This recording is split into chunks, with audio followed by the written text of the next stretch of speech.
Senhoras e senhores, bem-vindos ao Game Design de Bolso, o seu podcast sobre a indústria do desenvolvimento de jogos. Eu sou o Vitor Salvador Pissolato, ou Johnzeira, e estou aqui com o meu amigo distante, Pietro Amaral. E aí, Pietrão, tudo bom por aí? Olá, bom dia, boa tarde, boa noite, mais outra vez. Como é ser a única pessoa no Brasil nesse episódio, John? É... Eu, tranquilo. Vocês que se fuderam, né? Tá cada um numa hora errada aí. Aqui é 3 horas da tarde pra mim num domingo, então não estou sofrendo muito, mas cada um de vocês, um teve que acordar cedo, que eu tô sabendo, outro tá tendo que deixar de jantar pra vir pra cá, então eu estou bem. E você? Eu tô ótimo, o jantar sai depois desse episódio. Tudo bem, né? De domingo o jantar pode atrasar um pouquinho também. Não tem problema, né? Né? Boa. Bom, Pietro, como você viu, né, como a gente comentou aqui, a gente está distante um do outro. Nossos outros convidados também estão distantes. Eu sou o único no Brasil e é principalmente sobre isso que a gente vai falar, mas claro, num ramo, num âmbito de trabalho, né, num âmbito de profissão. Então hoje a gente vai falar sobre como é ser um dev, né, um programador, um game designer, mas no geral um desenvolvedor de jogos no exterior. A gente vai bater um papo sobre como foi conseguir esse emprego, quais são as diferenças e por que que você está fazendo isso, né? Teve choque cultural ou não teve? Muito desses papos que provavelmente tem muita gente por aí que sonha em trabalhar fora, ou sendo numa empresa super top, ou porque paga melhor. Provavelmente a gente vai falar sobre um pouco disso também. Mas no geral é isso. Hoje a gente vai bater papo com alguns desenvolvedores nossos amigos que trabalham para empresas do exterior ou até estão no exterior trabalhando. Que é o seu caso, por exemplo, né? Então vamos lá. Antes mesmo da gente começar o papo, a gente tem que apresentar esses queridos. Então eu vou começar em ordem alfabética. Nosso amigo Eric Anders. Tudo bem, cara? Opa, tudo bem? Me apresentando aqui mais uma vez. Eu sou Eric Anderson, eu sou um Senior Game Engineer na Hut Games. Eles são uma empresa de jogos mobile com foco em carros. Eles fazem todo tipo de gênero, né? Mas o foco é sempre ter Uhum. carros. E a sede deles é aqui em Londres, onde eu atualmente moro, né? Me mudei para poder trabalhar aqui. Porra, já que você puxou esse papo, já tá comentando de Londres, faz quanto tempo que você trabalha no exterior? Você foi para trabalhar aí ou você e já tá há quanto tempo, por exemplo? Ah, exatamente. Eu vim para trabalhar exatamente nessa empresa Uhum. a qual eu trabalho atualmente, que é a Hut Games. Eu tô aqui desde 2022, então vai fazer pouco tempo, vai fazer 3 anos. Ah, bastante tempo já. E bastante tempo. E eu tô no mesmo emprego desde que foi o que me trouxe para cá, Uhum, que é uhum. esse Pô, de muito Game legal. Engineer na Hut. Massa. Obrigado pela participação. E nosso outro participante aqui, ilustre participante, é meu amigo Henrique Schumann. E aí, Chuminha, tudo bom? E aí, Johnzeira, e aí, Pietro e Eric. E aí? Beleza, então, minha segunda vez aqui já, né? Eu sou o Henrique, sou game dev, tô aí na indústria já faz um tempo e nos últimos anos eu tenho trabalhado para uma empresa que fica aqui em Los Angeles, né? Que é onde eu tô hoje, coincidentemente, que eu não trabalho aqui em Los Angeles, eu trabalho remoto, mas nessa semana agora em particular eu vim para cá ficar fazendo reunião, alinhamento, essas coisas, né? Então, coincidentemente, no dia do podcast estar fora, eu estou fora de fato. Não, dizer que o Shuma trabalha para Hollywood. Total. Você já. Trabalho para Hollywood. Inclusive, a última vez que eu vim aqui, eu fui lá conhecer a famosa Calçada da Fama, ver o letreiro Que lá. legal. Sensacional. Que legal. Bom, provavelmente a gente vai comentar um pouco disso, né? Tipo, as pessoas que não trabalham exatamente lá, vocês já tiveram que ir pra lá. Bom, Pietro, mas eu quero ouvir de você também, cara. Eu sei que você trabalha pra fora. Conta só um resuminho de você, só pra galera também saber o que que você trabalha, faz quanto tempo que você tá na empresa que você tá trabalhando, porque eu sei que você vai fazer parte dessa pauta aqui hoje. Tá, eu trabalho há 2 anos na Suécia. Eu vim para trabalhar como game designer na Suécia, e é isso. Bom, ótimo. Fim de história. Ótimo, ótimo. E você foi pra isso, né? Você não foi pra Suécia e depois achou trabalho. Você passou numa entrevista aqui e eles te alocaram pra lá. Sim. Pô, bom, um mini resumo meu também. Eu já trabalhei para fora. Eu já trabalhei na realidade nessa mesma empresa do Schumann. Hoje eu não trabalho para ela mais. Eu troquei de empresa, né? Faz não tanto tempo assim, que é uma empresa também de fora que eu tô hoje, mas ela também tem sede no Brasil. Então é meio que uma empresa de fora, mas ao mesmo tempo não é, né? Eu vou no escritório brasileiro, mas ela tem em vários lugares do mundo e tudo mais. Legal. Gente, muito massa. Como a gente comentou, a gente vai falar sobre emprego no exterior. E a gente já meio que já respondeu a primeira pergunta, né? O que vocês estão fazendo hoje e tudo mais. Mas eu queria ouvir falar um pouco mais sobre por que que vocês foram para o exterior trabalhar. Por que que vocês estão na empresa que vocês estão? Qual foi o motivo inicial de você procurar esse emprego fora? E principalmente, como você conseguiu esse emprego? Foi por onde? Pelo LinkedIn? Você achou? Você mandou direto a mensagem para os caras? Ou eles te foram te procurar? Então, ao contrário. Pietro, como é que foi para você? Como é que foi a abordagem? E qual foram os motivos que te fez sair do Brasil para trabalhar para fora? Cara, sempre foi um foco meu sair do Brasil. E aí, depois que Eric tinha saído, eu não tinha mais motivo de estar no Brasil. Mentira, mas foi bem próximo. A gente tem um caminho bem próximo. Porque metade é Metade da mentira, mentira. exatamente. Você não sabe qual parte, mas metade é Não, mas mentira. é engraçado porque assim, quando o Eric se mudou para São Paulo, pouco depois eu me mudei para São Paulo, e quando o Eric se mudou para Que fora, pouco legal. depois eu me mudei para fora. Isso é fato. E então, eu sempre quis por qualidade de vida, e aí eu buscava ativamente, mas não tão ativamente, assim, o LinkedIn em algum momento, eu acho que a posição sênior, ela começa a chamar atenção para as pessoas de fora, né? Eu acho que isso já é uma dica, assim, é muito difícil contratar em pleno e júnior para ir lá fora, não é impossível, mas é um pouco difícil porque as pessoas, porque tem um gasto com relocação da pessoa, a espera, o visto, tudo mais, que é mais preferível para quando é uma posição sênior que eles não estão conseguindo fechar com pessoas naquele cenário.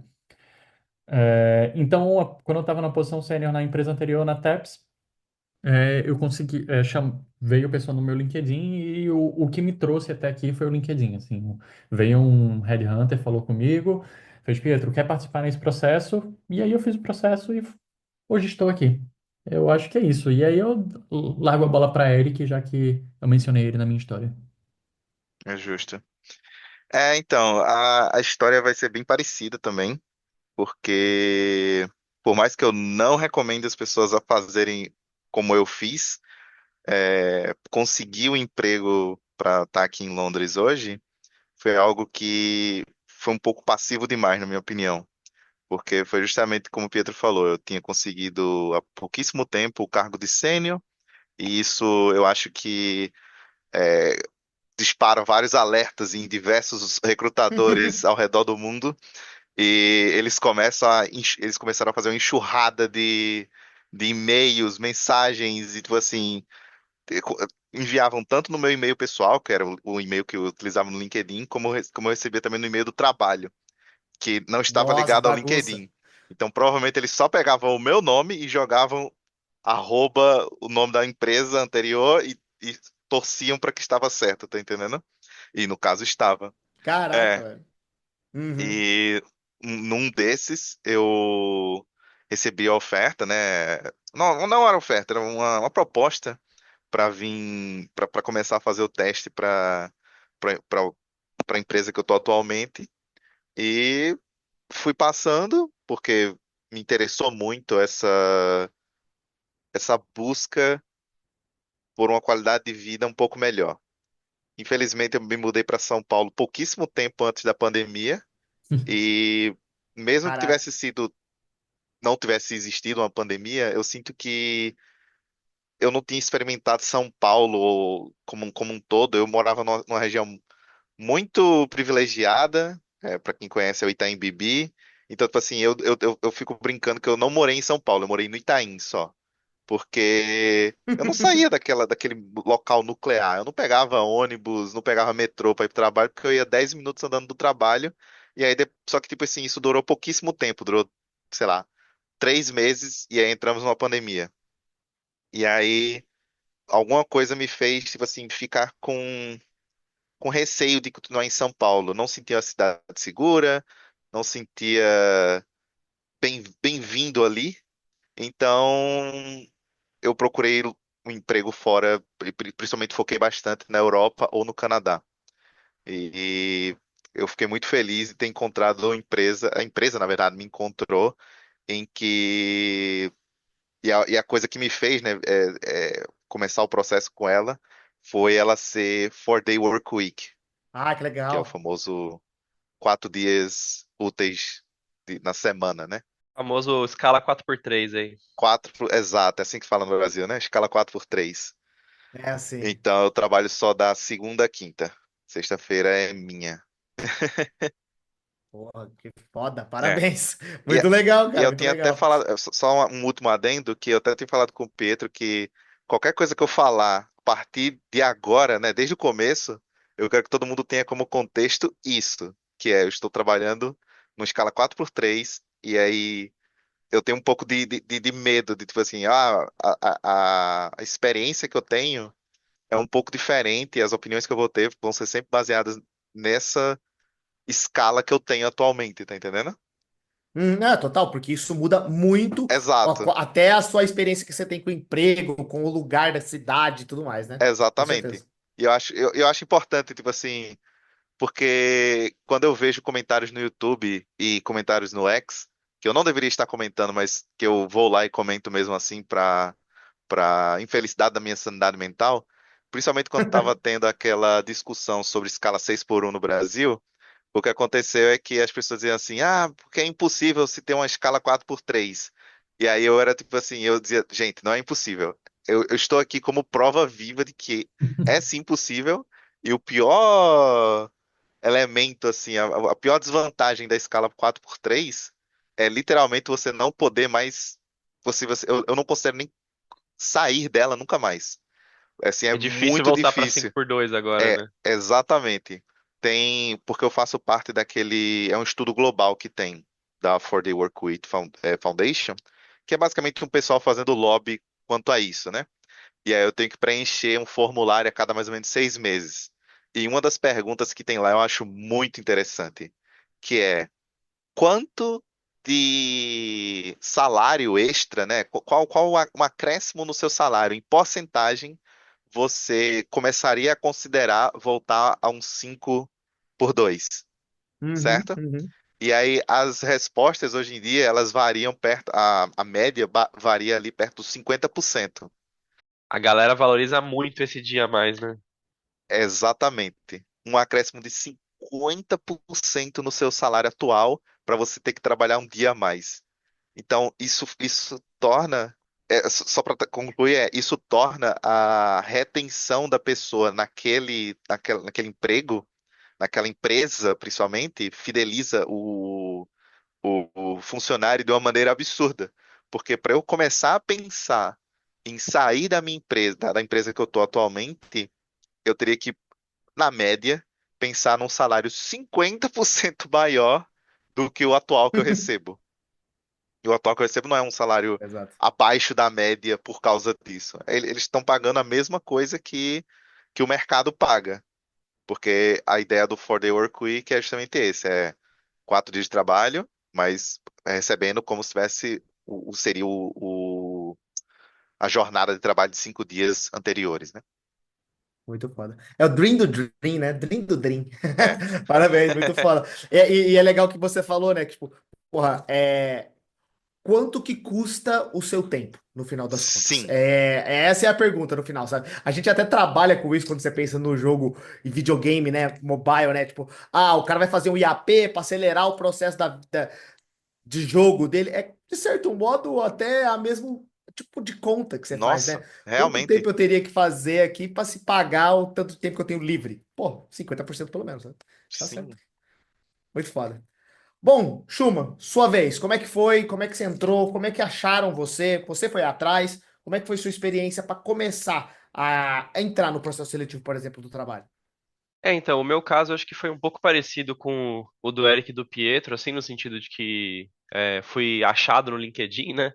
Mas acho que no meu caso foi Uhum. até um fator um pouco mais de sorte, coincidências da vida, assim, porque, é, bom, teve esse movimento inicial, assim, na época eu nem era sênior ainda, pelo menos não no LinkedIn, então não teve esse fator aí de, que acho que realmente é um destaque, né, que causa.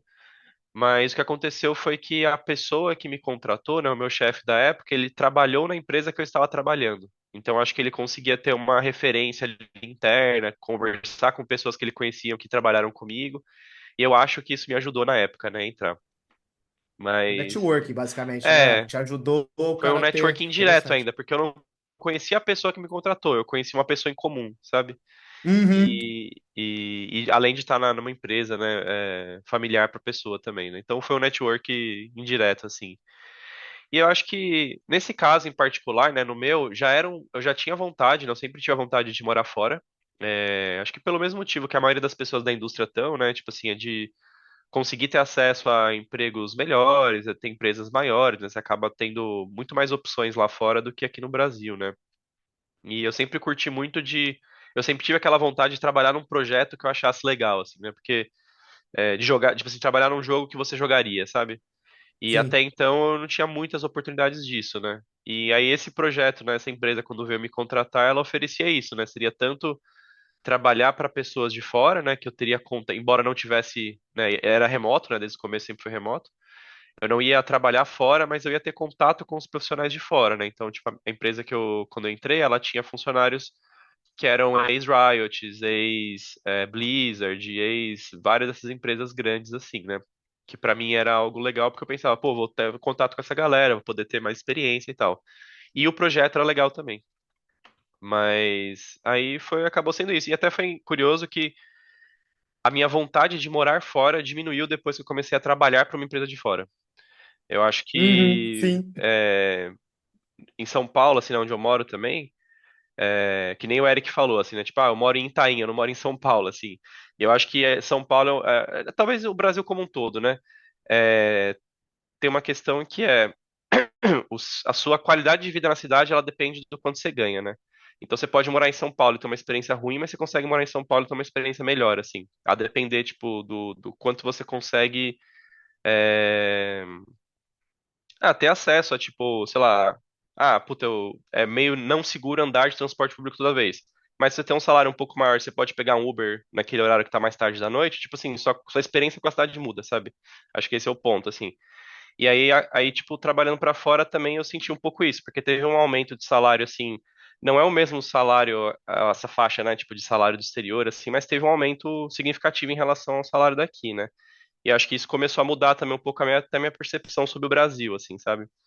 E somado ao fato que eu já estava tendo essa experiência de trabalhar com gente de fora e ter acesso ao pessoal de lá, eu acho que tudo isso somado foi diminuindo um pouco aquela vontade extrema de sair do país, sabe? Aí eu fui até me sentindo mais confortável em continuar aqui, assim, e hoje nem é mais um sonho, assim, sabe? Tipo, eu não sairia mais do Brasil por qualquer coisa, assim.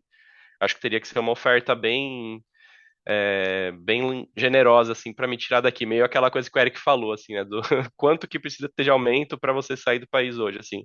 Pra mim já aumentou, assim. Ainda mais que agora significa abrir mão de família, de amigos, né? Que, querendo ou não, a maioria do meu ciclo social ainda tá aqui quer dizer, tá lá no Brasil, né? Que agora eu não tô no Brasil. Eu acho que um ponto que você levantou que é legal, que eu acho que dá até para mim falar da minha experiência rápida, é sobre salário e grana, né?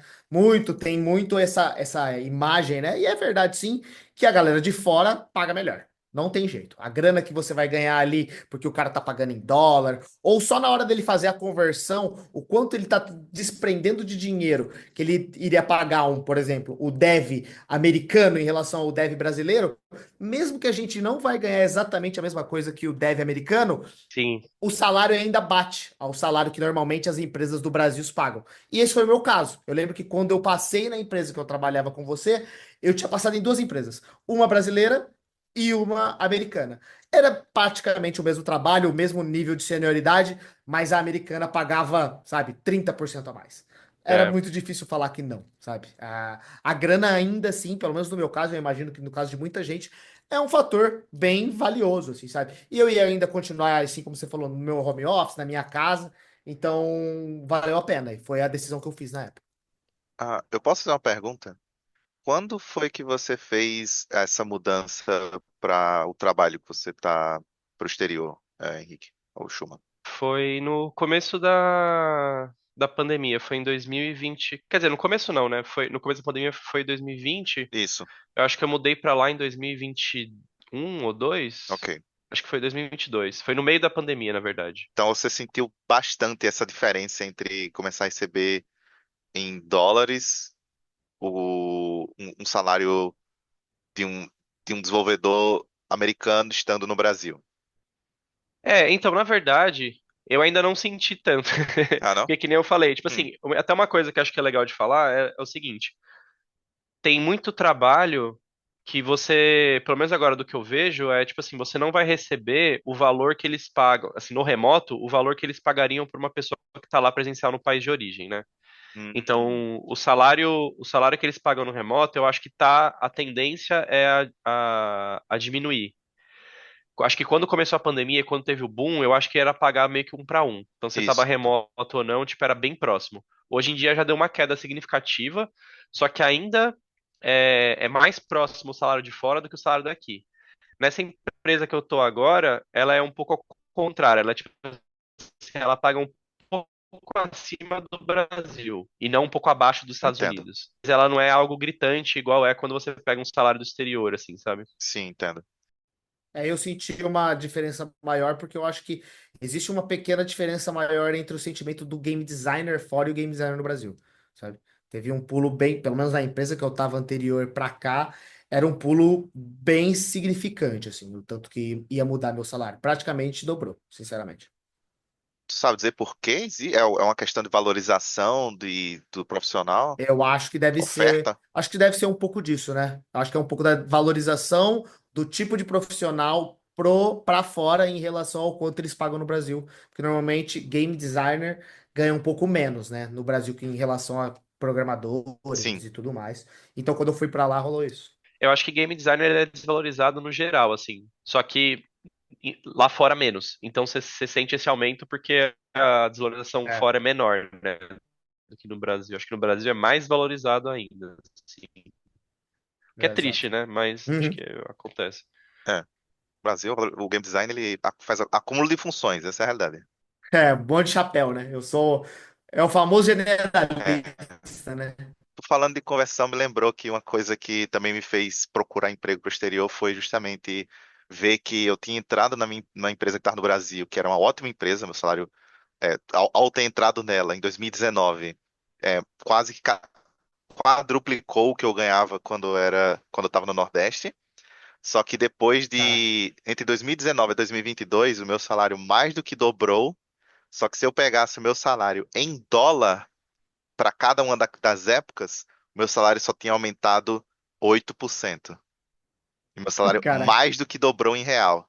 E aí eu fiquei devastado ao saber isso. E aí foi um dos catalisadores de eu procurar emprego fora também. Ô, galera, mas eu acho que a gente já até começou a abordar um pouco sobre isso, mas eu queria entender e começar por você, Schumann, o que é que no Brasil te ajudou a conseguir esse emprego, né? Então, beleza, a gente entendeu os motivos pelo qual todos nós fomos atrás de um emprego fora, mas para você, Schumann, o que é que tu acha que nas experiências anteriores te ajudaram no Brasil a conseguir esse emprego lá fora? Eu vou falar a minha percepção e eu vou falar o meu caso particular, que eu acho que eu não sigo muito a Uhum. regra, assim, mas normalmente lá fora, e aí pra quem tá no Brasil acaba até sendo um pouco mais difícil de alcançar isso, mas eu acho que eles têm muito uma expectativa no geral, e não é 100% dos casos, mas eu acho que a maioria espera que você tenha experiências com projetos maiores, com algumas ferramentas que não necessariamente são as que a gente costuma usar aqui. Aham. Então, você vê bem mais vagas para, assim, falando de dev, né? De programador, você vê muita vaga de Unreal ou C++, sendo que aqui no Brasil eu acho que o normal a maioria usa normalmente Unity com C Sharp, né? Então, para programador tem isso. No meu caso, eu acho que foi, que nem eu comentei, assim, acho que acabou sendo mais network mesmo do que algo intrínseco ao Brasil, assim, eu acho, né? Quer dizer, na minha empresa, o que aconteceu foi que o Brasil era uma opção de mão de obra mais barata. Então, Sim. acho que o Brasil ajudou nesse quesito, assim, né? Uhum. Mas eu não sei se todas as empresas lá têm essa visão, assim, tipo, de ter como modelo de negócios, tipo, focar no Brasil por saber que vai conseguir é, economizar, digamos assim, né, no quadro de funcionário. Uhum. E tu, Eric, o que é que ajudou nesse processo? estando no Brasil, acho que a coisa que ajudou, né, nesse processo foi justamente a visibilidade. Quanto mais visível Uhum. você se tornar para fora e mais atrativo para fora, melhor. Então, por mais que meu processo, eu sempre falo que tenha sido passivo demais, é, passivo demais do ponto de vista do LinkedIn. Meu LinkedIn, até hoje, ele é muito, muito ruim. Ele não é nada otimizado para essas coisas, mas se você consegue se tornar visível na sua dentro da empresa que você está atualmente, tornando-se sênior, participando de projetos que conseguem se tornar público e você acaba colocando isso no LinkedIn. Por mais que eu não colocasse uma descrição em inglês, eu botava descrição alguma. Mas se você colocar pelo menos alguma palavra-chave no título e coisas do gênero, isso tornava visível para esses recrutadores e isso fez eles chegarem em mim. E tinha mais uma outra coisa que era. Ah, é o que eu chamo de aperto de mão secreto. Por quê? Para desenvolvedor, para programador, eu sempre digo que, infelizmente, eu completamente discordo, mas as pessoas têm que aprender a fazer o aperto de mão secreto. Que, no caso do programador, é fazer hacker rank, fazer. é, basicamente questões de código de programação para maratonas, certo? Então tem aquelas competições de código que se você vê em vídeos no YouTube, sempre tem, essas são as 10 Sim. perguntas feitas para você entrar na Google. Infelizmente, eu acho que essas perguntas elas não medem quem é um bom programador ou não. Na verdade, elas só medem se você aprendeu a fazer o aperto de mão secreto. E aí a esperança é de que se você dedicou o tempo da sua vida para aprender esse aperto de mão secreto, significa que você então dedicou o tempo da sua vida para tentar ser um bom programador. E aí uma coisa, tipo assim, é meio que uma correlação que eles tentam fazer com que seja um critério de ser contratado. Não sei se o Henrique concorda com isso ou não, mas é assim que eu chamo. Não, eu vejo isso sendo bastante verdade para quanto mais a empresa é grande, mais isso é relevante, assim, né? Tipo, Perfeito. quando a empresa começa a atingir um certo número de funcionários, que as vagas começam a ficar atrativas e os caras têm que selecionar, sei lá, 1.000 candidatos, eles vão tendo que criar esses métodos que eu concordo, assim, que eu não acho que são, de fato, métodos efetivos de você medir o quanto a pessoa vai ser um bom profissional, Perfeito. mas dado o volume é o que eles fazem, assim, né? Tipo, gostando ou não, se você quiser entrar nessas empresas, você vai ter que se É, curvar o aperto de mão exato. secreto aí. E jogar tipo assim, você é meio que é, fazer o processo focado para aquela empresa X ou Y, assim, né? Tipo, é saber o jeito que eles gostam de fazer. É igual vestibular, assim. Quando você vai estudar, você quer passar na FUVEST, você vai estudar simulado da FUVEST. Você quer passar na Unicamp, você vai estudar o simulado da Unicamp. E aí você tem que fazer isso para o mercado de trabalho também. Assim, você quer entrar na Google, você vai ter que estudar para o processo seletivo da Sim, Google e assim vai, né? Cada empresa acaba tendo o seu e tem umas coisas em comuns, assim, mas você meio que tem que se dedicar àquele método lá específico. E você, Pedro, como é que foi? Existe o aperto de mãos secretos para game designer? O que que você aprendeu no Brasil que te ajudou a chegar a ir para fora, por exemplo? Cara, eu acho que uma coisa muito boa que eu tive foi a possibilidade de lidar com pessoas, né? Como a gente falou que game designer é um jack of all trades aqui no Brasil, né? Ou lá no Brasil. É, para mim foi muito bom porque todo esse conhecimento para a galera de fora, os game designers são muito, muito especializados. Eles trabalham com uma parte bem pequenininha do projeto, enquanto a gente trabalha no Brasil com muita coisa, a gente aprende muita coisa. Isso até hoje, assim, para mim, quando eu entrei na empresa, a galera, nossa, você aprendeu tudo muito rápido. Eu não aprendi, eu só tinha que fazer isso no Brasil. E foi isso. Então, isso foi um diferencial, assim, durante o processo. E, obviamente, para chamar a atenção, o currículo tá em sênior era o que eles precisavam. É uma pessoa que eu liderava a gente, então eu que eles também estavam procurando, e isso me ajudou. Por isso que eu falo que eu acredito que o Eric até mencionou, né? quanto mais visível você tá, mais interessante. E a senioridade realmente é importante. Então, se você receber um não, mas você ainda está no júnior, pleno, relaxa, vai demorar um tempo, cresce na carreira, cresce bem, não cresce só para conseguir título no Brasil, que você vai conseguir o seu emprego fora, se for o seu desejo, obviamente. Tem que ter um pouquinho de sorte. Sim, então um pouquinho só. Eu vou só complementar um ponto que eu também tenho a maturidade das empresas. Eu acho que no Brasil e tanto até fora tem muita empresa pequena que faz teste, que faz teste para GD. Então começa a fazer tipo, em vez de sempre a entrevista ela é baseada em um teste que você entrega. E quanto maior a empresa, o que eu tenho sentido é que elas não fazem mais teste, elas fazem entrevista, porque elas entendem Uhum. que um game designer cara, um teste não avalia muito, avalia algumas coisas sim, mas é conversando com o GD que você entende o nível dele, assim. Eu já passei por processo de entrevista recentemente, assim, entrevistando pessoas para a empresa, e eu percebi que não precisava de muito para eu saber se a pessoa estava no nível que eu precisava ou não. Só para comentar isso aí também, eu já fiz de tudo. Eu já fiz empresas que eu fiz dois testes, cheguei a fazer dois testes para minha empresa, e teve vezes que foi só conversando com o cara. E as melhores vezes que eu fiz em entrevistas e as melhores empresas eram as empresas que, na verdade, nem pediam Que teste, sabe? sensacional. Eu conversava com a pessoa, conversava com o lead, depois falava com o time, já era o suficiente. Eu entendi até que, dependendo até das perguntas que eles fizeram, fazia mais sentido até do que eles estavam esperando, sabe? Dá para tirar mais informações dali do que, desconstrói esse jogo aqui, sabe? Umas coisas muito genéricas, né? Chuma, você ia adicionar alguma coisa? E né, eu ia só aproveitar o gancho do Pietro, né, sobre essa questão de ter do Brasil ter ajudado ele no fato dele ser mais generalista, né? E eu acho que no caso de design, mas acho que no caso de programação isso é verdade também, só que varia de empresa para empresa, assim. Né? Eu acho que conforme as empresas vão crescendo, e acho que no Brasil a gente não tem nenhuma empresa que chega nesse nível, assim, a ponto de você ter, tipo, especializações dentro de uma mesma área, né? Tipo assim, você ter o dev de UI, o dev de, sei lá, de inteligência artificial, o dev de gameplay, sabe? Ser super especialista.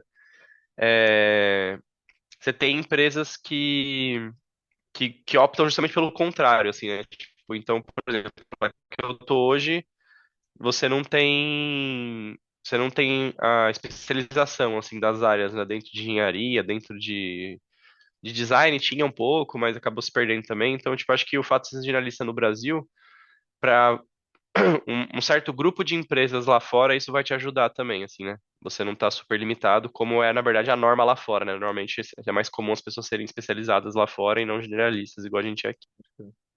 Bom, dado isso, vamos falar um pouco sobre isso, né? Sobre as estruturas das empresas, né? E a diferença delas aqui no Brasil. Claro, cada empresa é uma empresa, né? Pode ser que mesmo no Brasil você ache uma empresa que tem uma estrutura que é similar ou próxima ao exterior. Mas eu queria ouvir das experiências que vocês tiveram, né? Como foi aqui e como era diferente para fora? Como era as suas empresas que você trabalhou aqui, Eric?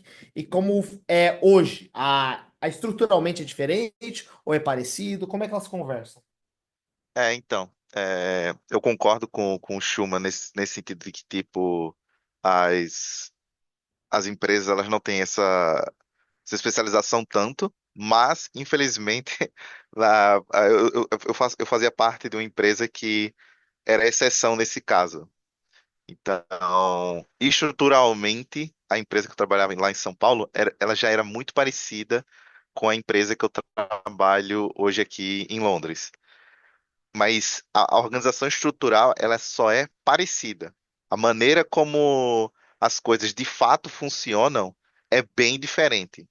Então lá nós tínhamos Tools Engineer, tínhamos Shaders Engineers, Pode crer. tínhamos assim pessoas bem especializadas em áreas. Então, por exemplo, eu era voltado bastante para metagame. E aí tinha um cara que era voltado para Ah, gameplay. sim. E nós dois éramos programmers, tipo assim, éramos engenheiros mesmo, mas ele era voltado para o gameplay para FPS e eu era voltado para metagames e UI, na Unity, por exemplo. Hoje em dia, eu estou numa empresa que é menor do que a empresa que eu estava no Brasil, mas ela também tem essa estruturação das coisas serem os cargos eles são mais granulares. principalmente quando você chega num nível mais sênior. Mas, pela empresa ser menor, não tem tantos cargos. Então, por exemplo, não vai ter um shaders engineer, vai ter um graphical artist, tá? Vai ter alguém que trabalha nessa área de shader, mas que essa pessoa é muito mais voltada para o departamento de arte do que para o departamento de programação, né? Tipo um tech artist, Desenvolvimento. assim. Isso, um tech artist. É, E, e isso mudou, como você foi para o exterior e tudo mais, isso mudou o que você faz no trabalho também? Ou sim, não? absurdamente. E aí, esse é o maior Legal. problema. Porque para mim, eu acredito, eu posso estar falando errado aqui, porque eu não tive essa experiência, mas se as estruturas organizacionais tivessem sido completamente diferentes, eu teria tido menos confusão no que era do que se era esperado de mim. Uhum. Mas, pelas coisas serem tão parecidas, quando eu cheguei aqui, tudo que eu tentava fazer eu achava extremamente burocrático. E aí eu comecei a descobrir que isso é o mais comum aqui na Europa. E, assim, que surpresa, né? Você procurar um local. Você está trabalhando em São Paulo, que não é muito considerado, não é muito visto por ser um local de work-life balance tão bom, e aí você escolher a Europa justamente por isso, chegar aqui, e aí qualquer coisa que eu queria mudar, por exemplo, no UI, eu dizia, não, mas eu sei fazer isso. Eu ia lá, queria trocar, e alguém chegava e dizia assim, mas esse não é o seu trabalho. Você deve pedir para Pode alguém de trabalhar. arte fazer isso. Aí eu falei, mas é literalmente 5 minutos eu resolvo. Mas não é o seu trabalho. O seu trabalho é isso. Então eu tinha que criar um ticket, mandar para alguém de arte é, verificar qual é a dificuldade de se fazer isso amanhã para aquele negócio ser consertado por alguém de arte. E aí no começo, principalmente pelos primeiros 6 meses, isso foi muito complicado para mim. Porque o tempo inteiro eu sentia que eu estava pisando nos pés das pessoas, tentando fazer demais. E aí, somente agora, ou 6 meses depois, né, e até hoje, é que eu aprendi que, tipo assim, existem vantagens e desvantagens do processo ser desse jeito. Mas a organização estrutural ter sido muito parecida com a empresa do Brasil me atrapalhou muito nessa virada de chave, né?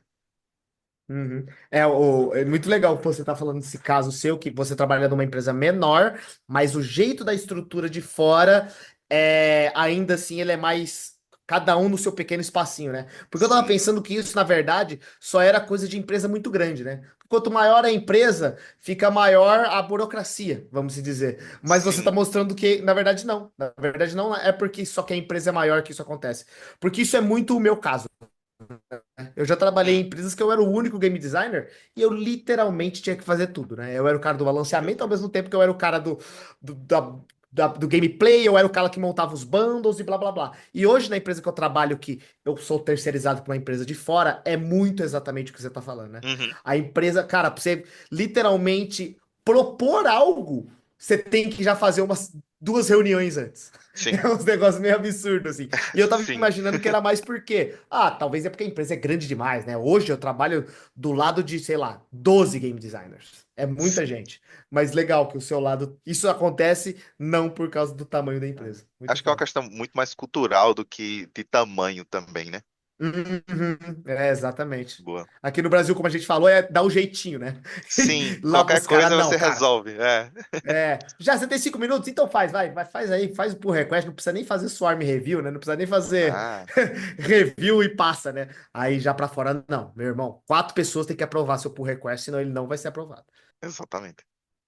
Mas eu queria explorar, antes de passar para o Schumann, tem um ponto que eu queria explorar no que tu falou sobre o brasileiro na indústria fora, né?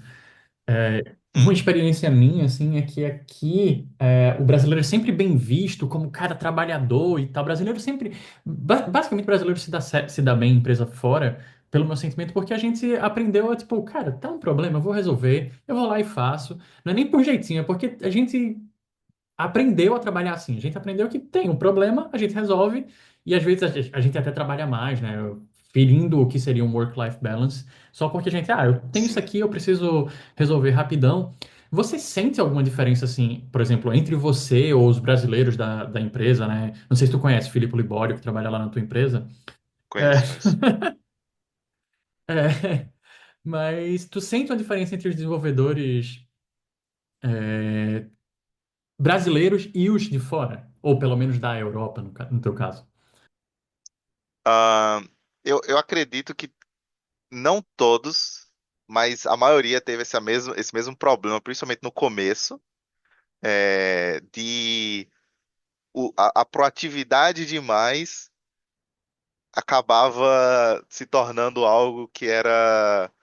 Não é que era mal visto, mas é que parecia que você estava querendo fazer demais, certo? Sim. E demora para você se sentir num lugar seguro. É porque é complicado. Você tá se mudando para um país que não é o seu, uma cidade que você não conhece, numa língua que provavelmente você não fala a maior parte do seu tempo. Então, todos os seus instintos de sobrevivência quanto a eu preciso manter esse emprego se tornam aumentados em 10 vezes. Então, o tempo inteiro você fica com esse. Não é um medo de ser demitido, mas é tipo assim, é um medo de ser mal visto. Tem que mostrar serviço, né? Preciso mostrar serviço. Perfeito. Tá tentando se encaixar, né? Mas acho que isso é mais um choque cultural, assim, né? Tipo, porque lá eles veem o trabalho de uma forma diferente que a gente vê aqui, né? Sim, exato, perfeito. E eu sinto que é complicado porque na empresa que eu tô, a gente tem desenvolvedores assim da Europa inteira. Eu digo que em Londres, como um todo, a gente tem, tipo assim, acho que é 30% só da cidade é realmente britânicos. Não é nem Caraca. ingleses, é britânicos.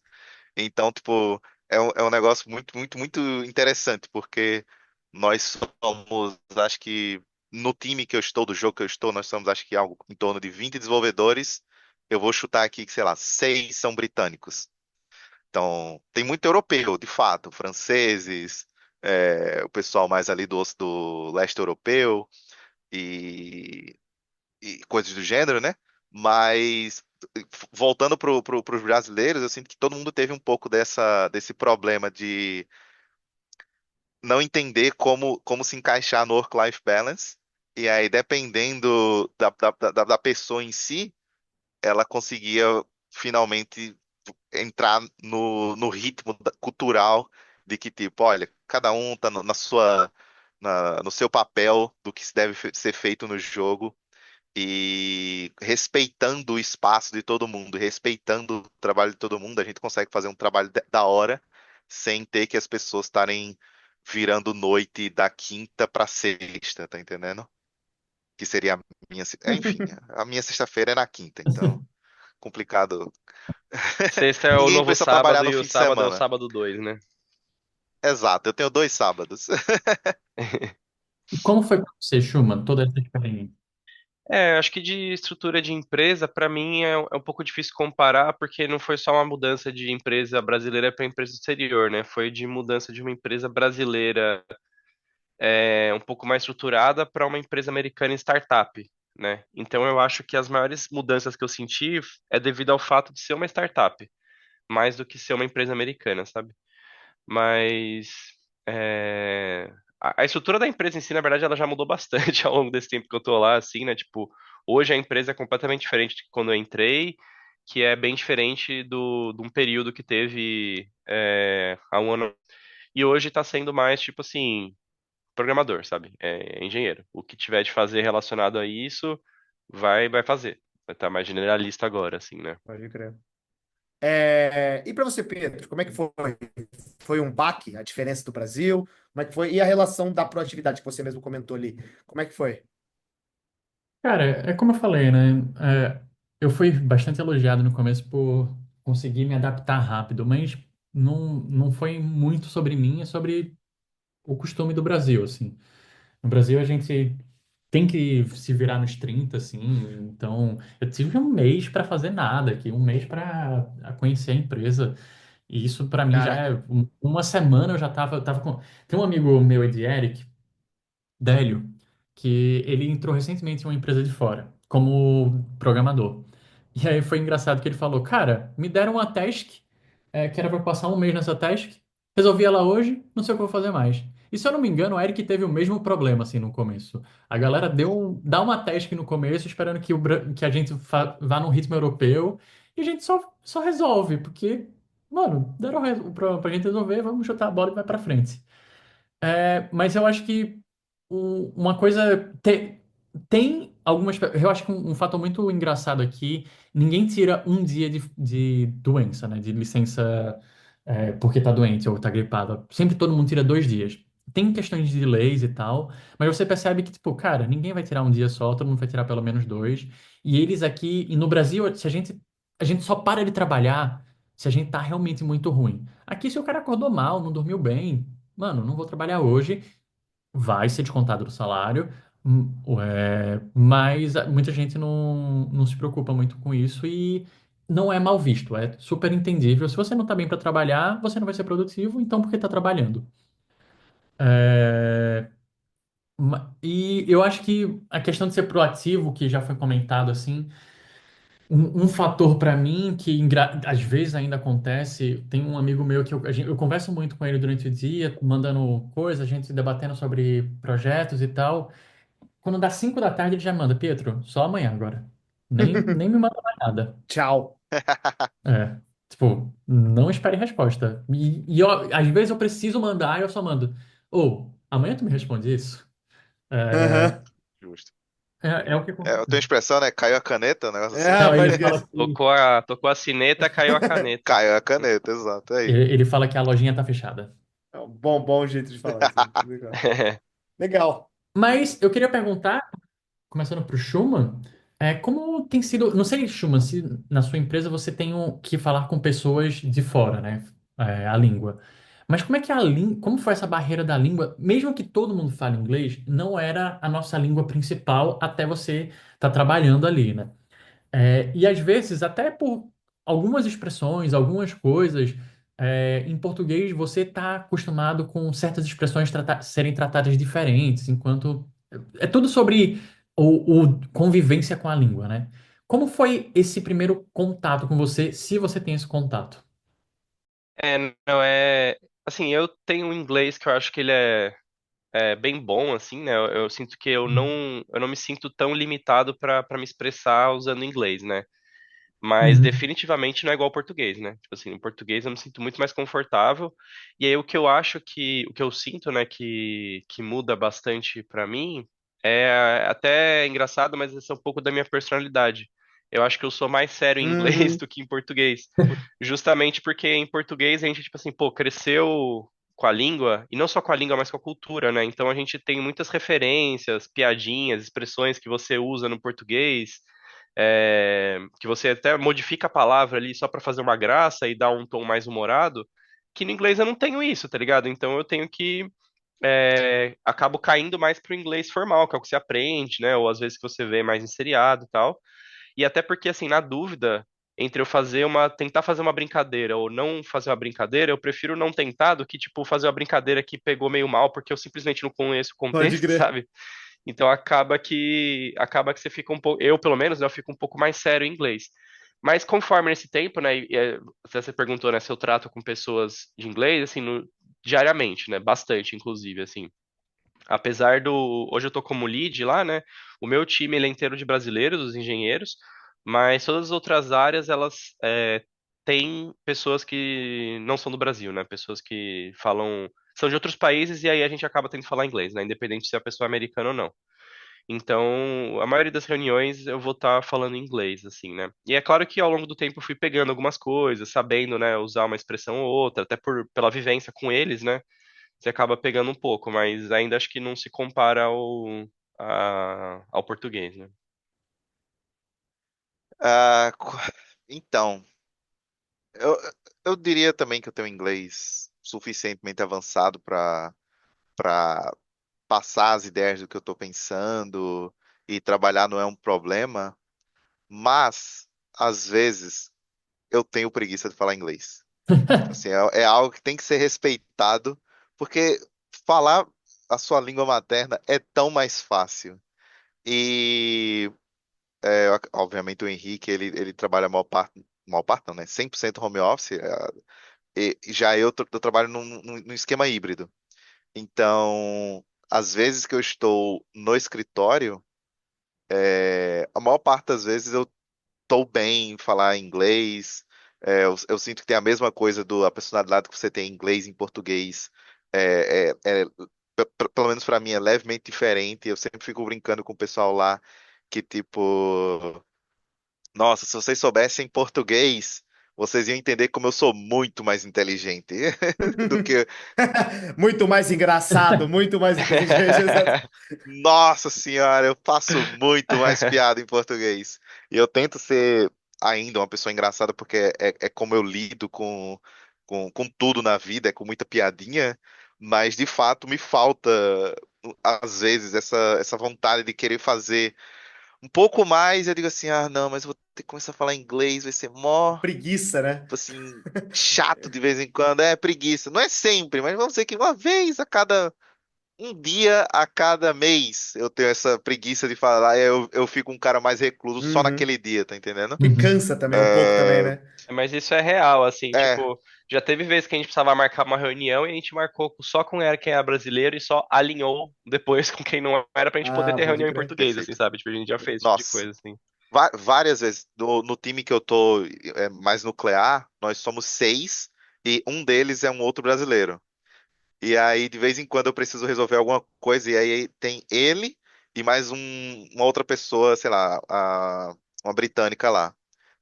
E aí, nós programadores, eu vou e falo assim pra ela: Olha, um segundo, deixa eu ligar meu modo brasileiro aqui pra eu falar com o Gabriel. E aí, depois, quando eu explicar tudo pra ele, ele me der a resposta, eu te devolvo a resposta. Pode ser? E aí ela fica super de boa e ela fala: Não, tudo bem, não tem problema nenhum. Aí eu vou lá, falo com o Gabriel bem rápido, ele me entende, eu entendo ele. Aí depois eu volto pra ela e falo: Ó, então, o problema é esse, e essa é a solução. Ela, cheers, né? Porque é britânica. E aí tá tudo certo, mas assim, ter essa possibilidade de trocar de vez em quando pra sua língua e depois voltar, de fato, é bem Sim. é, útil de vez em quando. É, eu via bastante isso o Mas, pessoal da Índia lá. Tipo, tinha vez que a gente tava numa nossa, reunião com o pessoal e aí algumas das pessoas lá não falavam inglês tão bem. E aí a gente tava, sim, tipo, tentando explicar, aí, tipo, uma das pessoas lá, tipo, que era da Índia também, explicava na língua, a língua mãe deles e depois voltava pro inglês, assim, sim, tipo, só pra, tipo, ganhar tempo perfeito. mesmo, assim. Acho que a primeira coisa que eu fui fazer quando eu entrei nessas empresas fora é procurar os brasileiros, sabe? Pra me apoiar, sabe? É, Puta, deu pau aqui no Git. Eu preciso falar com alguém. Como é que eu vou explicar todo o problema que eu tenho no Git para um americano? Não, tem esse brasileiro aqui, então vamos para brasileiro. Nós resolve em meia hora. E graças a Deus eu tive sorte que todas essas empresas que eu passei tinha pelo menos um brasileiro dev, um outro game designer para me ajudar. Foi bom, cara. E é o que vocês falaram. Salva muito. sim, salva. É, é engraçado assim. Eu não trabalho com brasileiro. Na verdade, eu trabalho com uma brasileira. Ela está em licença maternidade, mas ela não é game designer, ela é pesquisadora. Então nossa interface não é tão grande. Mas para mim tem uma situação engraçada que as pessoas com quem eu convivo, ninguém tem como língua materna o inglês. Ah, pode Então a crer. gente está Ah, falando é de justo. italiano, espanhol, russo, holandês. Então ninguém tem como língua materna inglês, indiano. Então é muito diverso o meu grupo, o que torna o fator de que se a gente se entendeu, é o que vale. É justo. Obviamente, pelo fato da gente conversar em inglês o tempo todo, a gente se entende muito bem, a gente consegue entender os contextos, mas às vezes, cara, não há essa preocupação em precisa falar o inglês correto, certinho. A gente só fala, cara, vamos falar aqui, se entendeu, é isso. Tem a boa vontade da pessoa, né? É, exatamente. Repete o que tu falou, só porque eu não entendi essa parte aqui. Às vezes eu não entendi porque a pessoa falou mais corretamente, ou às vezes só porque o contexto dele não é o mesmo contexto que o meu.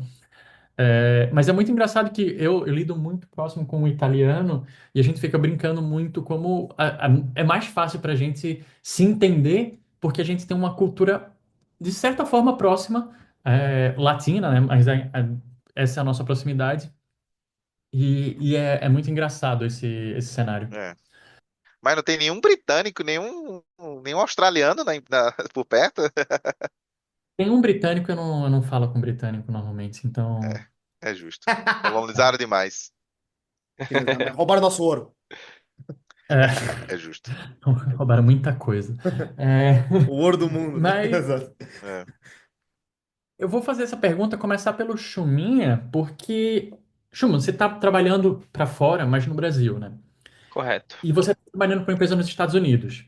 E eu queria saber como é que tu enxerga a estabilidade do teu emprego fora, no Brasil. Então, porque na Europa tem umas leis trabalhistas mais diferentes e tal, mas eu queria entender como tu vê tua estabilidade no emprego, porque a gente sabe que no Brasil é muito volátil e é fácil, entre aspas, perder o emprego. É, assim, a minha estabilidade, assim, como é uma startup, eu sou Uhum. PJ, né? Então a minha estabilidade é o humor do patrão, assim, tipo, não tem muito, não tem estabilidade nenhuma, assim, pra ser sincero. É claro que eu não me sinto ameaçado, né? Tipo, constantemente, assim, mas assim, legalmente e tal, se um dia o meu chefe quiser me demitir, é isso, assim. E não tem nada que eu possa fazer, não, eles não vão ser nem obrigados a pagar aviso prévio nem nada, tipo, Uhum. tchau e bênção, assim. Mas eu acho que você trouxe um ponto muito bom, que você não se sente ameaçado. Mas existe uma diferença de quando eu trabalhava para o Brasil, e para a empresa de fora, em questão de eu me sinto mais confortável aqui. Ah, eu acho que de novo vai acabar sendo mais um reflexo de ser uma startup do que ser uma empresa de fora, assim. Porque, por exemplo, Uhum. né, a gente trabalha na Teps. Eu acho que eu me sentia mais seguro na Teps do que nessa empresa que eu tô hoje, assim, por exemplo. Uhum. Porque era uma empresa CLT, era uma empresa ali Sim. que tinha uma estrutura um pouco maior, tipo, ninguém ia te demitir do nada, assim, sabe? Porque, tipo, acordei hoje, tipo, e quero cortar o departamento, sabe? Tipo, isso não ia acontecer lá, assim. Ia ser uma coisa um Uhum. pouco mais com antecedência, assim, né? Tinha que ter uma razão mais Sim. forte.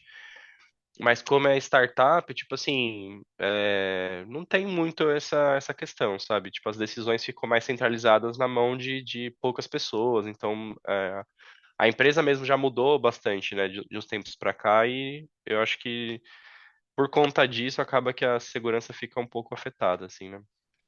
Sim, entendi. Mas eu acho que isso é bom a gente trazer, né, para ninguém cair nesse conto que, só porque eu trabalho para fora, agora eu tô super seguro e tal, Tá louco. que você tá trazendo, né? John, você trabalhou para fora, e você trabalha numa empresa no Brasil, mas que é uma empresa global, né? Como é para você isso? Cara, é interessante porque eu trabalho para essa empresa que é uma empresa que tem a sede no Brasil, pode-se dizer até que ela é brasileira, mas eu presto serviço para de fora. E é os dois casos ao mesmo tempo. Eu me sinto bem seguro na empresa brasileira, que é a minha empresa mãe, que foi contratada, Uhum. mas de tempos em tempos existe a chance, de 3 em 3 meses, existe a chance do cara que nos contratou cortar e tchau, e benção, sabe? Então a segurança que eu tenho, tipo assim, de permanecer no projeto que eu tô, ou fazendo serviço para essa empresa que eu tô, é muito pequena. Por isso até que existe sim um momento de avaliação onde os heads dessa empresa grandona que está contratando a gente poder falar, acho que os números não estão muito bons. O primeiro que vai ser cortado vai ser os terceirizados. Isso a gente sabe, sabe? Os terceirizados todos já sabem disso. E então é um pouco inseguro. Mas mesmo que essa empresa grandona queira cortar a gente, eu ainda estou seguro na empresa que me contratou e ela pode me realocar para outra. Então, eu me sinto Sim, seguro, sinceramente. E é bem melhor do que, como eu falei, eu trabalhava na empresa do Schumann, né? Então é bem melhor, porque hoje eu sou CLT, então tem todas as questões de segurança do trabalho hoje do que eu não tinha na época. E esse, sinceramente, foi um dos motivos que me fez sair da empresa anterior minha. Eu estava me sentindo, de certo modo, inseguro e era muitas vantagens do CLT dessa nova. E esse é um dos motivos de eu mudar. muito bom. E provando que o Brasil tem algumas vantagens na questão do CLT para se sentir seguro no seu trabalho, né? Total, total. Mas, Eric, você não está exatamente na Europa, né? Porque decidiu sair, problema é seu. É, Então, não. A Europa eu estou. Não estou na União Europeia. Não, não, não, não. Não está na Europa. Para mim, está fora da Europa. Decidiu sair da Europa. Mudou a ilha, não, não tá colado, pô. Então não é. Tá no continente Reino Unido. É continente Reino Unido, foda-se. Não. Semântica, semântica. O continente Como é a tua sensação de estabilidade no emprego, né? é.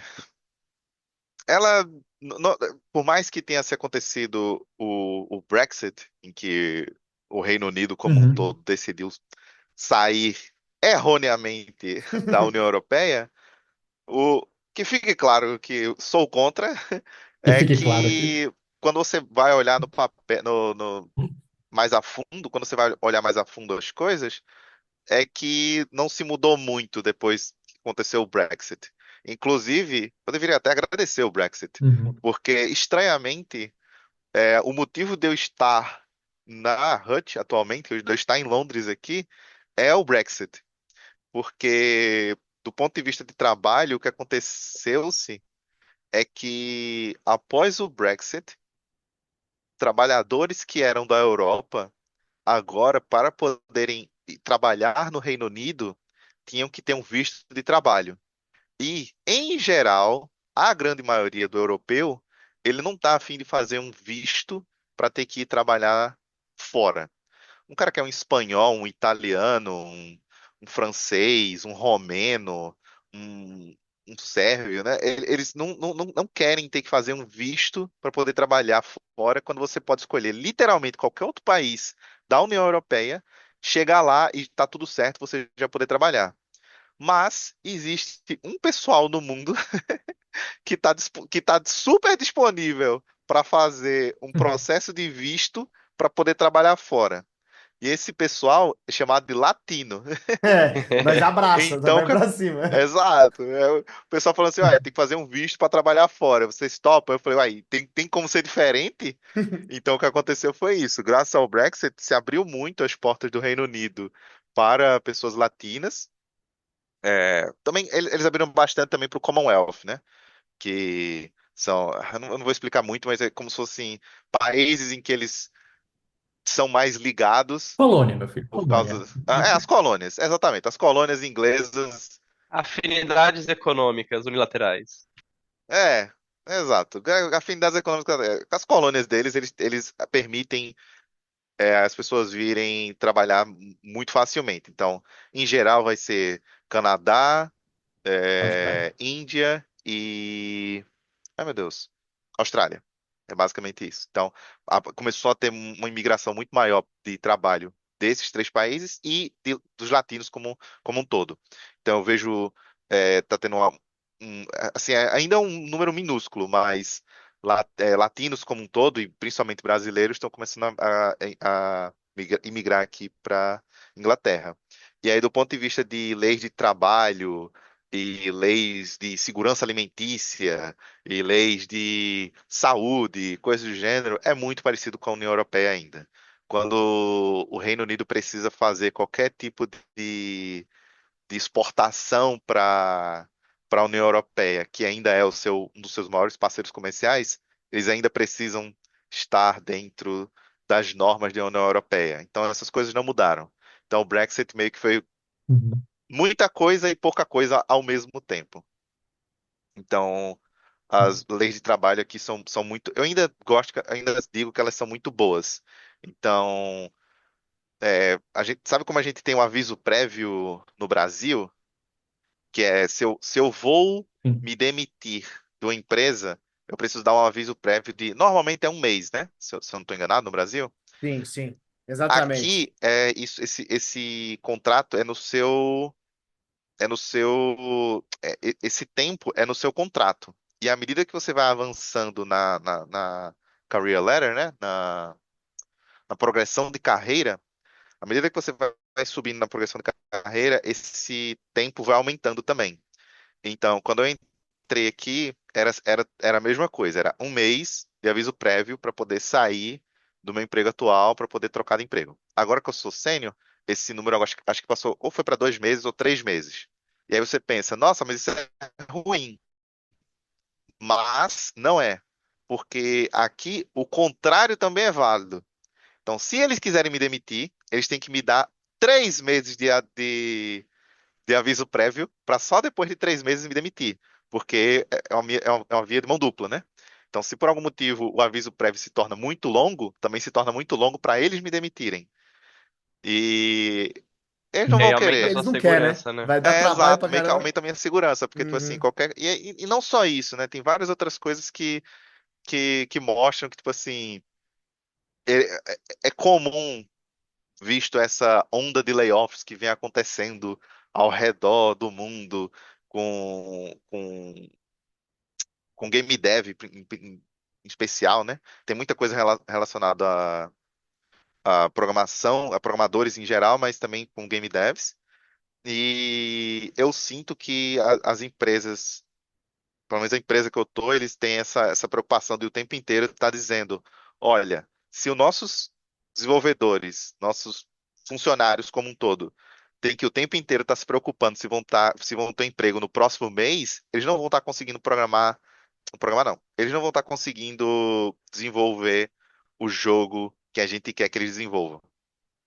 Então, todo All Hands, a cada 6 meses pelo menos, eles fazem essa reafirmação do compromisso de tipo, nós não vamos fazer layoff, nós não vamos demitir, nós não vamos fazer nada dessas coisas, porque a gente quer que as coisas vão para frente. Então, eu me sinto bem assegurado quanto a isso.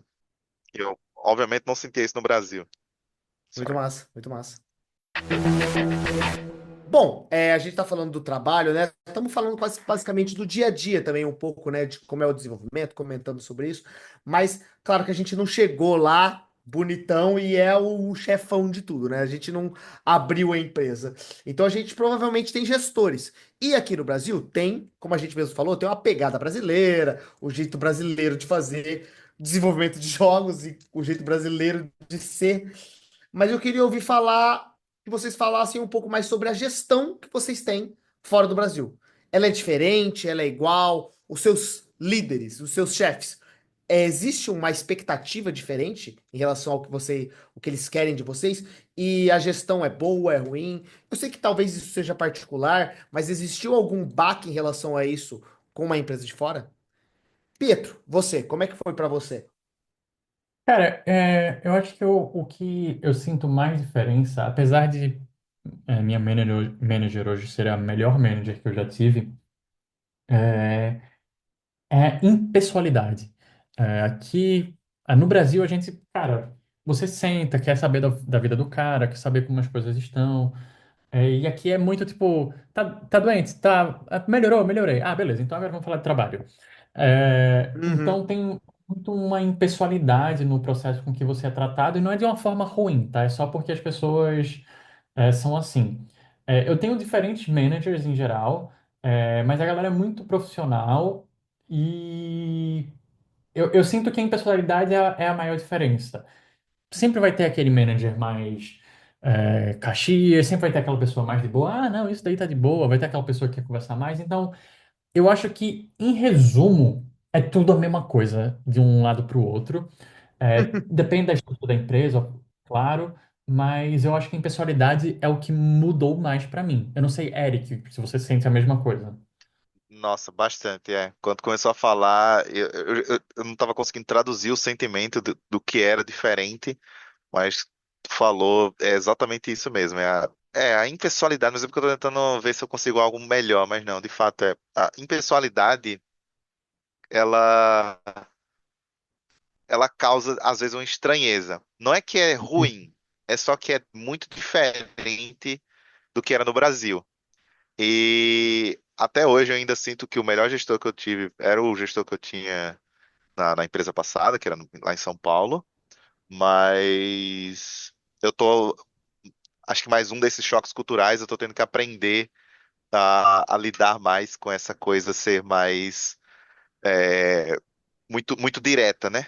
E o britânico Uhum, também, no caso meu gestor é britânico, o britânico ele é considerado muito direto. Eu sinto que eles não fazem arrodeio nenhum para tratar de um tema difícil. Então, eu sento, acho que diferente do Pietro, a pessoa nem pergunta às vezes se eu tô bem, se eu melhorei de alguma doença, ou alguma coisa assim, né? Simplesmente chega, senta e fala, então, vamos falar sobre isso, isso e isso. Eu falo, meu Deus, arrancou o band-aid na hora e vamos lá. Não deu nem um oi, né? Não deu nem É, um oi, não fez nem um carinho antes. mas a impessoalidade também mostra que, tipo, não é pra você levar isso pro pessoal. Tá literalmente no nome impessoalidade. Não é uma coisa pessoal, é uma coisa muito profissional. Então a gente vai chegar, vai tratar dos problemas, vai tratar dos feedbacks positivos, a gente vai criar pontos de ação e cada um vai pra sua mesa trabalhar numa boa. E aí depois passam alguma coisa e, tipo, tá tudo bem, tá entendendo? É, sim. Não é. É bem pessoal mesmo, mas é estranho vindo de uma cultura bem em Caloroso que brasileiro, né? as coisas. Brasileiro é É caloroso. uma coisa bem brasileira. É complicado, mas é mais uma vez. Não é que é ruim, é só que é diferente. Eu também não diria por ser pessoal, a brasileira é ruim, então, ou que é melhor ou pior. É só diferente. Se a impessoalidade ou pessoalidade causar com que a gente crie pontos de ação e os profissionais se desenvolvam, para mim eu tô um pouco me lixando, desde que as coisas evoluam. Muito bom. Eu acho que a minha sensação é parecida, assim, tipo, e até acho que é importante, pelo menos assim, nas minhas experiências, né? Essa impessoalidade, ela não significa uma falta de empatia. Então é tipo assim, a pessoa pode entender assim e se compadecer com você, mas ela não vai ficar tipo assim meio que cruzando essa linha do pessoal, assim. Então, por exemplo, no ano passado aconteceu uma coisa na minha vida que afetou o meu trabalho, né? Eu precisei de. Eu contei com a empatia deles de entender que isso teria impacto no trabalho, e eles entenderam e, tipo assim, me deram uns dias de folga e tal, mas ninguém ficou, tipo, vindo, tipo, ah, nossa, como você tá? Como é que foi? Não sei o quê, quer conversar? Não. Mas ao mesmo tempo eles entenderam e, tipo, não foram me cobrar, tipo, que eu fosse um robô e que não fosse afetado pelo que aconteceu, sabe? Então acho que, de fato, tem isso, assim, a gestão, ela é um pouco mais impessoal, mas acho que, pelo menos na minha experiência, quando eu precisei, foi empática, apesar de não ter sido tão pessoal, assim, né? Tão calorosa, tão amistosa quanto uma brasileira talvez seria, assim, né? Bom, gente, a gente está se aproximando do final e aí fica aquela pergunta de dica, né? Eu acho que a gente já deu algumas dicas no começo, mas Chuma, você é gestor de pessoas. Para quem está querendo trabalhar do Brasil para fora, quais são as dicas que tu dá para conseguir esse emprego? Eu acho que volta um pouco ali no que a gente conversou no começo, né? Que o Eric brincou do aperto de mão secreto, mas além disso, né? Eu acho que vale você tentar entender o que a pessoa que vai te contratar espera, assim, porque às vezes são coisas que não são nem coisas diferentes, mas é só a forma como você faz a mesma coisa, né? Então, um exemplo concreto é o currículo, né? A gente está acostumado com um certo formato de currículo, mas tem outros países ou até outras empresas que esperam o currículo em outro formato, assim. Então, você, às vezes, só de você reorganizar as mesmas informações que estão no seu currículo de uma forma diferente, já vai te ajudar a, a, a alcançar mais vagas, até porque hoje em dia muita coisa é feita por sistema automatizado, né? Então, tipo, às vezes só o formato seu tá ali no formato que é favorecido pela tecnologia já vai te adiantar um caminho, assim, né? Boa. Eric, qual é a sua indicação no caso para quem quer buscar um emprego fora? Para quem quer trabalhar, para quem quer morar fora, no caso, Sim. certo? Então, é, todas as dicas que eu vou dar aqui, elas são bem anglocêntricas, né? Porque é a única língua que eu sei falar, mas eu acho que isso vai ser agnóstico caso só troque para inglês, para italiano, para chinês, para qualquer coisa do país que você esteja buscando, mas não ache que a coisa que vai te eliminar vai ser a língua. As pessoas, principalmente em inglês, as pessoas elas têm, sei lá, 100 sotaques de inglês no mundo. Certamente qualquer outra Uhum. língua também vai ter esse tipo de sotaque. Então não ache que o seu inglês ou a língua que você esteja falando, ela vai ser insuficiente para isso, para trabalhar fora. Até porque quem tem que decidir isso não é você, é a pessoa que está te contratando. Então não se elimine antes de sequer tentar fazer o processo seletivo, tá entendendo? porque eu sinto que muita gente acha que não tem inglês o suficiente ou a língua, a proficiência de língua o suficiente para poder estar trabalhando fora. E eu acredito que não é o caso para a maioria das pessoas que acham isso. Elas só estão sendo muito críticas de si mesmo. E Uhum. uma coisa que eu acho super importante é cheque absurdamente se a cultura para onde você está fazendo essa mudança é algo que vai ser compatível com o que você está buscando. Eu ativamente não procurei vagas ou não aceitava fazer testes para vagas nos Estados Unidos porque eu sentia que não era o que eu queria para mim. Porque por mais que seja só o geralzão, tipo, seria como é o nome disso? De tipo, de não ter work-life balance lá. Como é o nome disso? Esqueci agora. Estados Unidos. É, o pessoal, mas como é o nome disso? É Workaholic, preconceito. Como é o assim? nome disso? Esqueci. Ah, Estereótipo? nossa, É. estereótipo. Isso. Por mais que os Estados Unidos tenham o estereótipo de ser workaholic, de trabalhar muito, existe esse estereótipo por um motivo. Então eu evitei isso porque não era como eu queria trabalhar, não era como eu queria trabalhar quando eu estava em São Paulo. Infelizmente era o caso. Eu trabalhava até 10 horas da noite, meia-noite, trabalhava fim de semana. Por mais que a empresa não pedisse isso, parte do time fazia o suficiente para que eu me sentisse pressionado a fazer tal coisa. Uhum. É, e atualmente teve um dia que eu tive Uhum. que fazer isso esse ano. Eu trabalhei numa sexta-feira e eles literalmente disseram, o meu gerente veio falar comigo como se isso tivesse sido um problema. Ele veio falar, olha, eu vi que você trabalhou na sexta-feira, você pediu autorização, recebeu autorização, mas queremos deixar claro que isso não é algo que deve ser feito com frequência. E na minha cabeça eu só pensava, foi só um dia nesses últimos 2 anos e meio que eu estou aqui. Calma, tá ligado? E aí ele falou que é uma coisa que eles levam muito a sério, porque se começa, uma pessoa faz, aí outra pessoa faz, isso é algo que acaba se tornando cultural, e porque uma pessoa fica pressionando a outra a fazer isso, tá entendendo? E às vezes de forma nem voluntária, né? Tipo assim, você nem tá fazendo isso ativamente, mas a pessoa vê o colega trabalhando e fala, pô, o cara tá lá trabalhando a mais e eu não tô, tipo, começa a se sentir culpado, né? Exatamente. Porque imagina, eu tive, por exemplo, eu parei de trabalhar na sexta-feira literalmente porque o servidor parou de funcionar. Só que eu mandei a mensagem lá no canal do servidor dizendo, olha, não consigo porque alguém do servidor precisa reiniciar o servidor e eu não tenho as credenciais. Porque, mais uma vez, cada um trabalha no seu quadrado. Imagina que alguém de servidor tá com o celular na mão, tá com o Slack instalado, vê a mensagem e fala, putz, o Eric tá trabalhando na sexta-feira. Vou lá Uhum. trabalhar também. E aí essa coisa começa se tornando uma bola de neve.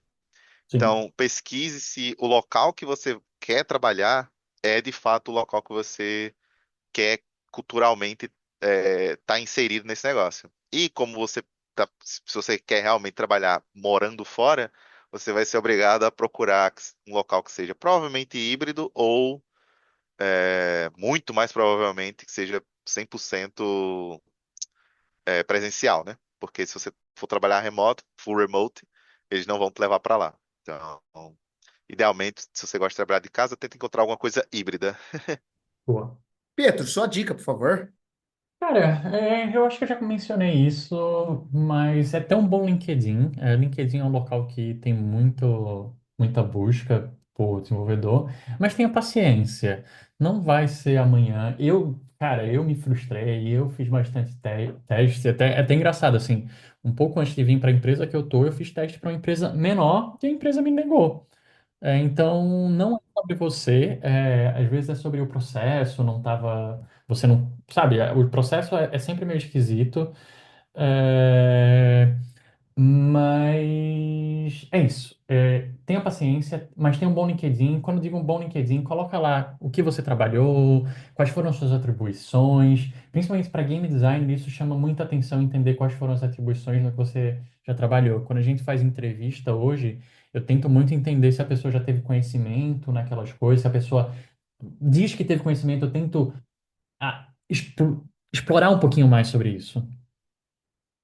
Mas eu acho que é isso. Não sei se você tem alguma dica, John.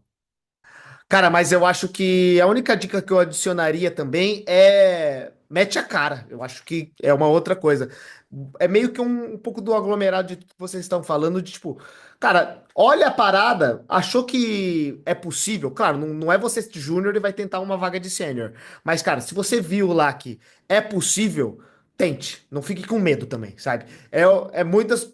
Isso Sim. vai acontecer. Provavelmente as suas 10 primeiras talvez você não vai passar, mas isso já vai te gerando experiência para talvez na 11ª aqui no Brasil e tudo mais, mas pro exterior também, sabe? Eu acho que também se acostumar a falar inglês em entrevista, né, inglês ou qualquer outra língua que você precisar, é muito bom, você vai criando bagagem, isso tudo vai te ajudar a no futuro receber o sim famoso lá e se mudar ou não, ou trabalhar para fora, ganhar mais, que vai ser muito legal.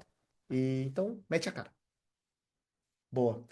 Bom, gente, é isso. Obrigado mesmo pelo papo. Agora a gente queria ouvir de vocês algumas pequenas outras dicas.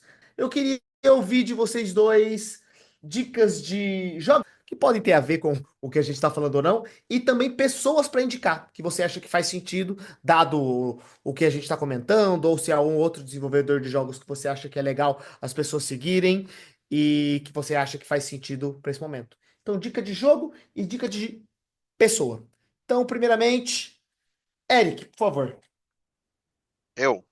Então, eu vou dizer pra pessoa, pra ela, como uma pessoa a ser seguida, a me seguir no LinkedIn. E eu Ó, sei, legal.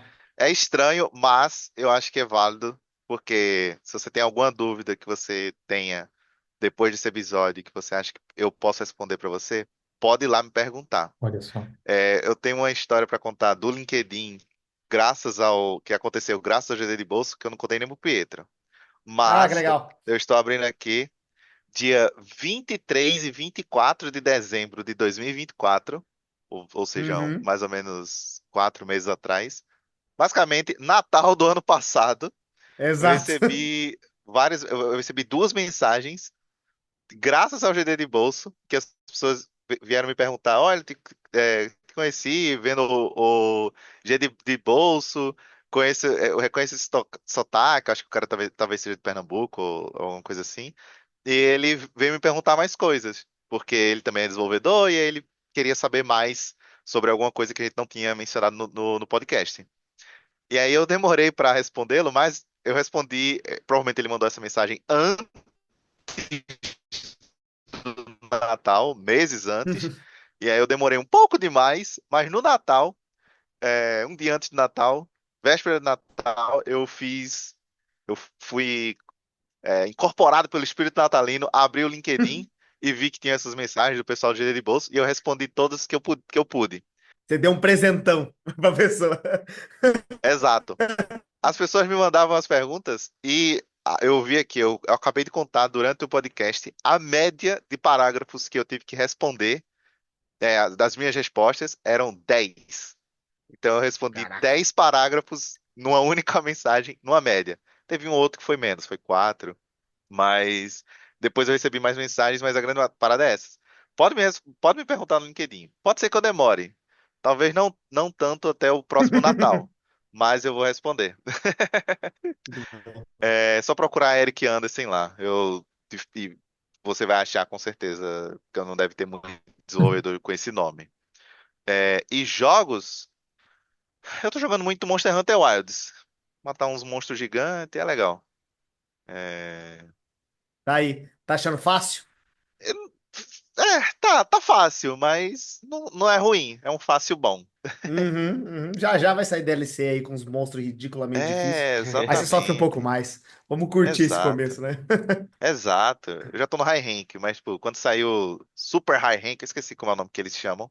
É, No- eles G-Rank, É S-Rank, sei lá. G-Rank, exatamente. Quando saiu G-Rank, É, aí eu vou começar a penar pra matar com o meu grupo. muito legal. Muito massa. Chuma, você, alguma dica de pessoa, algum outro joguinho, né? Você tá aqui faz pouco tempo, mas não pode Tibia. Então, qual é o outro jogo que você indica para as pessoas? Não, não vou indicar Tibia dessa vez, Pô, de pessoas, acho que tem um desenvolvedor que é bem legal no LinkedIn, o cara responde várias mensagens, assim, o cara manda muito bem lá, que é o Eric, brincadeira. É, é, cara, eu vou falar o nome de pessoas, assim, que eu já trabalhei junto, que eu gosto, mas não necessariamente eles são pessoas que têm esse propósito de ter um perfil público, né? Mas tem o João Beraldo, que é um GD, Sim. inclusive, né, que trabalhou com a gente, acho que talvez o Pietro trabalhou com ele também, né? O John eu sei que trabalhou. Já teve aqui. E ele tá na Ubisoft. Ele já esteve aqui, né? Então, ele tá na Ubisoft e ele tem um perfil, assim, como ele também é escritor, né? Ele publica bastante, tá? Acho que ele tem um perfil um pouco mais público, acho que é legal de acompanhar, assim. Com certeza ele vai ter bastante dica, assim. Porque ele fez uma mudança. Acho que no podcast já deve ter falado, né? Então talvez seja. Dá até pra vocês já olharem, aproveitar e olhar o podcast com ele aí pra entender mais. E de jogos, eu vou indicar esse jogo. O John acho que já até cansou de ouvir falar dele também. Mas é Ah, porque, na sim. verdade, na época que eu queria muito morar fora, a empresa que fez esse jogo era uma das empresas que eu tentava aplicar. Só que eles não tinham, na época, vagas de para programador e também eles ficam no Canadá, só que eles ficam na província de Quebec. E lá eles exigem o francês, né? Pelo menos um nível ali pra você conseguir se comunicar, o que eu não tenho nada, né? Eu não falo zero de francês.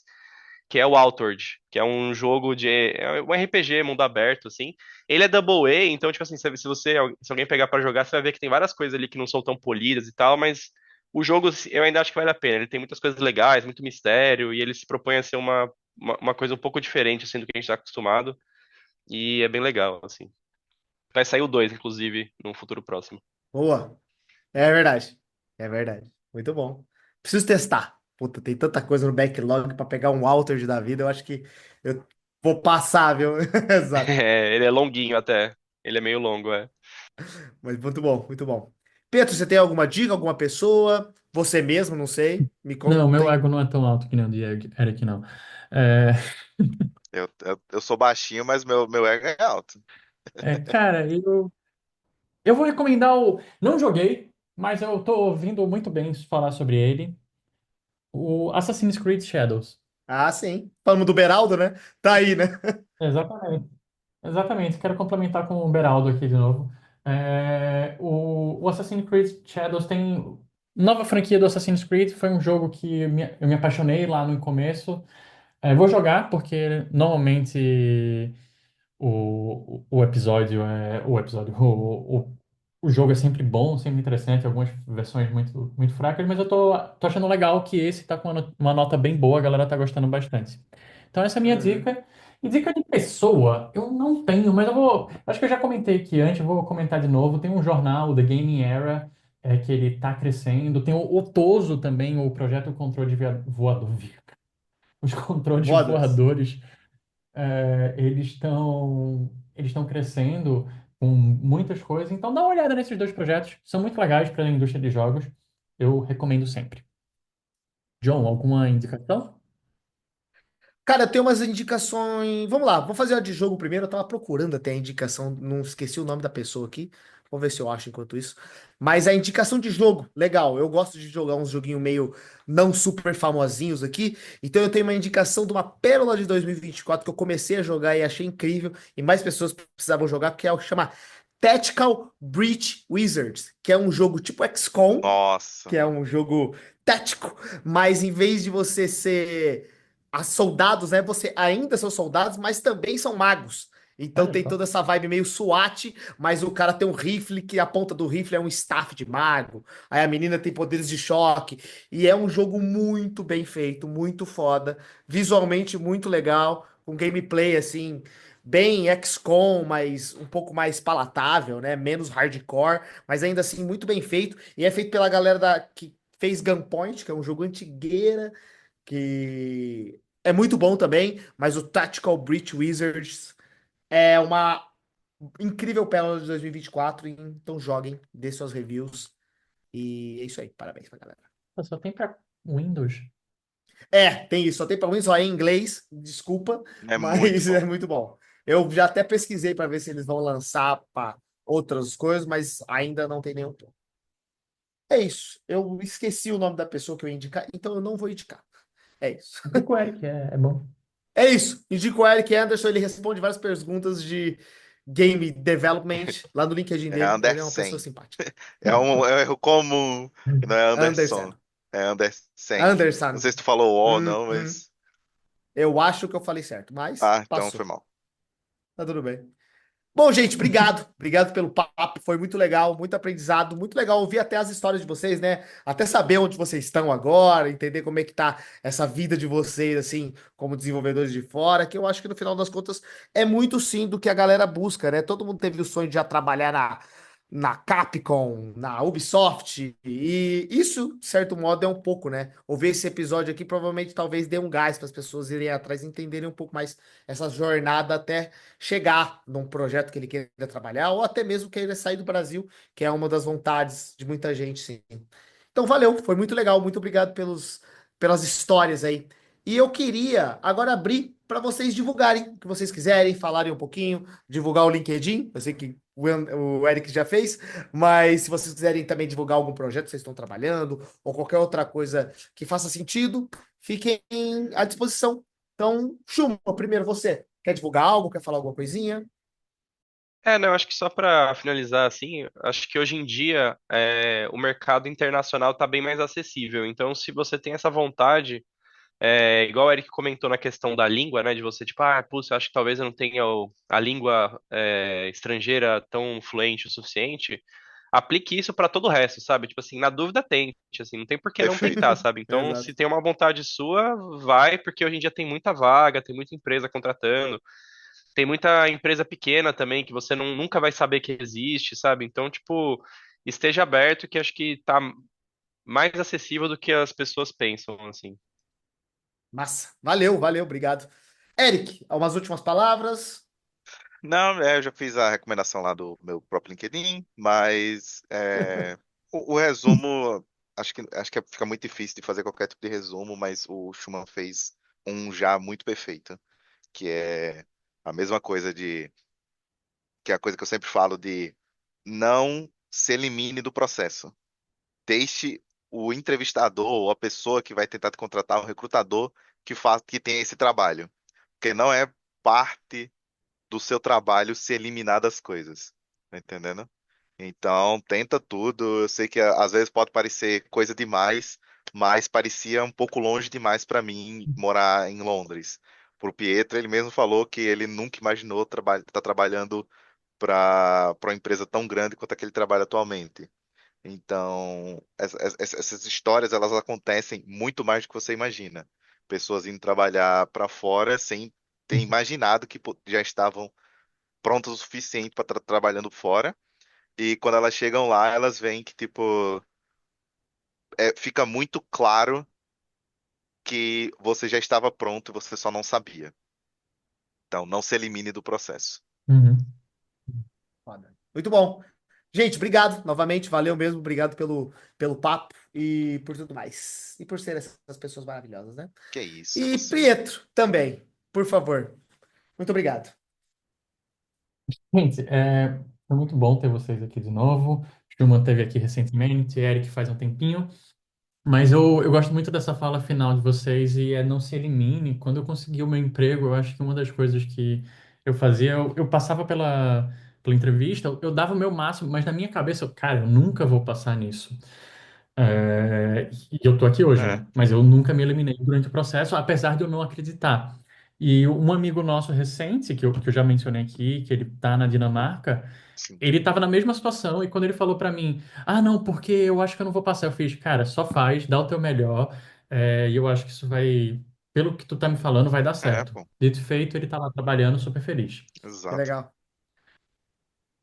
Então é isso, não se elimine é uma boa palavra, ela vem junto de não seja babaca, sempre é uma dica muito boa para o GD de bolso. É, bom, John, Oi.